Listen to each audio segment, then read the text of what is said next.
Well, battles in the boardroom, I think there's three real key issues with battles in the boardroom. The first one would be this issue of to what extent should management be included or involved in the decision-making process for exec comp, in essence their own. I think there's two different points of view. Chris Crawford and I, my partner and I, we were actually lost an opportunity a while back when the opposing consultant said they shouldn't be included at all.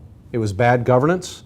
They got the board concerned, and the board decided to listen to them and did not hire us because they wanted to exclude the management completely. I believe that that's ridiculous. I think that management shouldn't drive the process. The board or comp committee should drive the process. The consultant should report to the compensation or the board of directors, but there's no way to do a really good job without having management included. How do you know what they're trying to do? How do you know what their culture is? How do you know where they're going to grow? And those kind of things. So I think issue number one is this issue of should management be involved?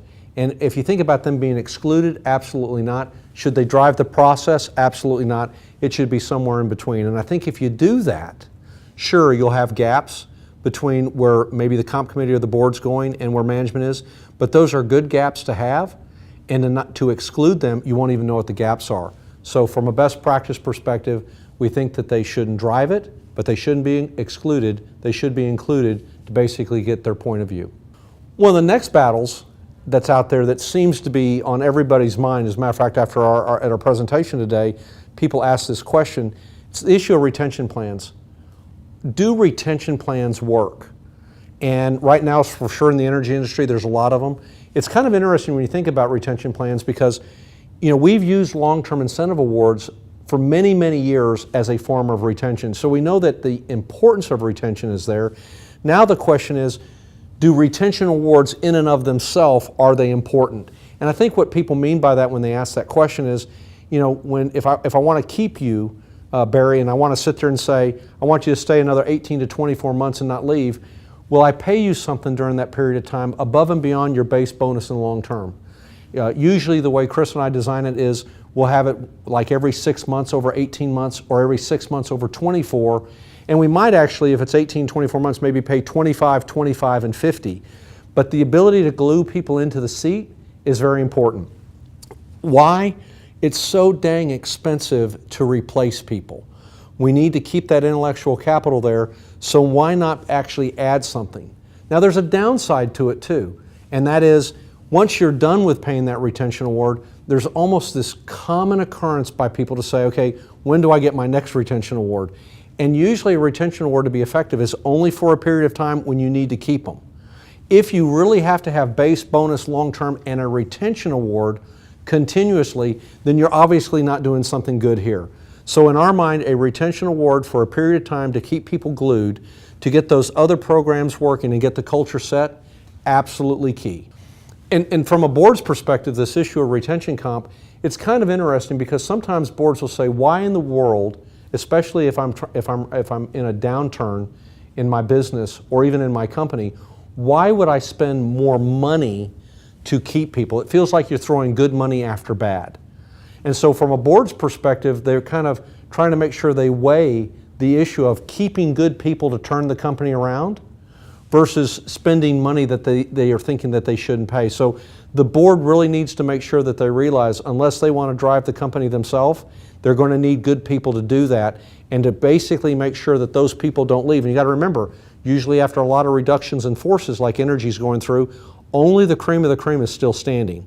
And so that board probably has an easy decision to make from saying, we want to keep those people now, we got to keep them from 18 to 24 months, and if somebody wants to steal them, it's going to be expensive for them. So from a board perspective, very important.